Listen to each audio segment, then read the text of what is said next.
سے بڑی جہالت بڑے دکھ کے ساتھ کہنا پڑتا ہے کہ ہمیں جو معیار تھا آقا صلی اللہ علیہ وسلم نے، قرآن مجید نے جو ہمیں محبت کا معیار دیا ہے وہ آقا صلی اللہ علیہ وسلم کی ذات اقدس ہے اور آقا صلی اللہ علیہ وسلم کے اہل بیت اور صحابہ کرام ہے۔ ان کے ساتھ ہمیں سب سے زیادہ محبت ہونی چاہیے تھی، ان کے ساتھ ہمیں سب سے زیادہ پیار اور ان کا ادب و احترام ہونا چاہیے تھا۔ لیکن آج ہم اپنے لیڈروں کی محبت کے اندر، آج ہم اپنے جو ہے پیشواؤں کی محبت کے اندر اتنے آگے نکل چکے ہیں، اتنا حد سے آگے نکل چکے ہیں کہ آج ہمیں صحابہ بھی یاد نہیں رہے، آج ہمیں اہل بیت نبی کا گھرانہ بھی یاد نہیں رہا۔ آج کتنی جہالت کی بات ہے، کسی نے برا مانا ہے محسوس نہ کیجیے گا، بڑے دکھ کی بات ہے، بڑے دکھ کی بات ہے۔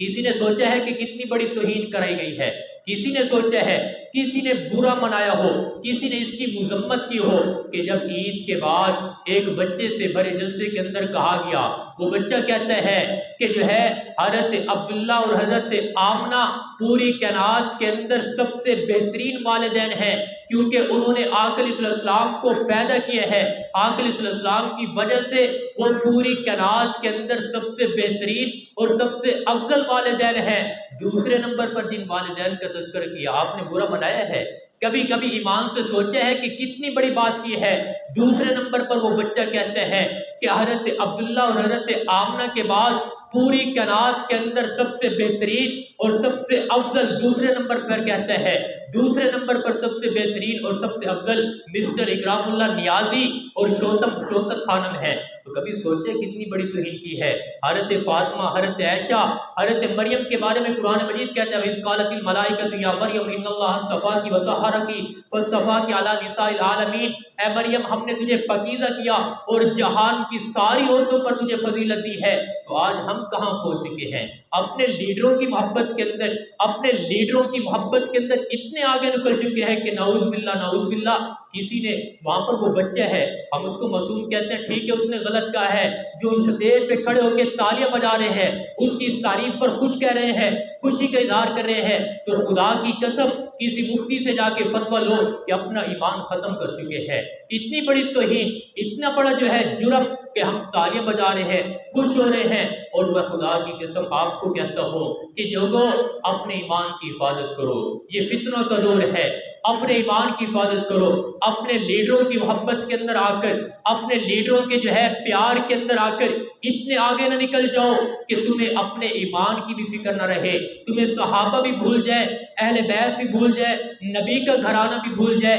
انبیاء کے والدین بھی بھول جائے، اور تم اتنے آگے نکل جاؤ کہ اس کے والدین کو سب سے زیادہ افضل دوسرے نمبر پر قرار دو، تو کتنی بڑی توہین کی بات ہے۔ اس لیے اس پر خوشی نہ منائیں، اس پر جو اس کا دفاع کر رہے ہیں کہ بچے سے یہ ہو گیا ہے، اس پر بھی جو ہے اپنے ایمان کی فکر کرے۔ یہ دفاع کی بات نہیں ہے، مذمت کی بات ہے، جتنا ہو سکے اس کی مذمت کرنی چاہیے۔ ٹھیک ہے آپ جس پارٹی کے ساتھ رہتے رہیں، کوئی اعتراض کی بات نہیں ہے، لیکن سب سے پہلے اپنے ایمان کی بھی فکر کریں کہ ہم اپنے ایمان کے ساتھ کیا کر رہے ہیں، دین اسلام کا ہم کیا مذاق اڑا رہے ہیں، دین اسلام کے ساتھ ہم کیا کھلواڑ کر رہے ہیں۔ یہی دیندار لوگ ہیں، یہی دیندار ہیں جن کو دین کا پتہ نہیں، جن کو صحابہ اور اہل بیت کا پتہ نہیں ہے، تو یہی ہمیں دین سکھلائیں گے۔ بچہ سوال کر رہے ہیں کہ میں سوال یہ پوچھنا چاہتا ہوں کہ ہم پوری دنیا کے اندر اپنے اسلام کو کیسے پھیلائیں، تو کیا یہ اسلام کا درس دے رہے ہیں، کیا یہ اسلام ہے جو ہم لوگوں کو سکھلا رہے ہیں؟ اس لیے بہت آگے نکل چکے ہیں۔ نبی کریم صلی اللہ علیہ وسلم کی وہ حدیث یاد آتی ہے،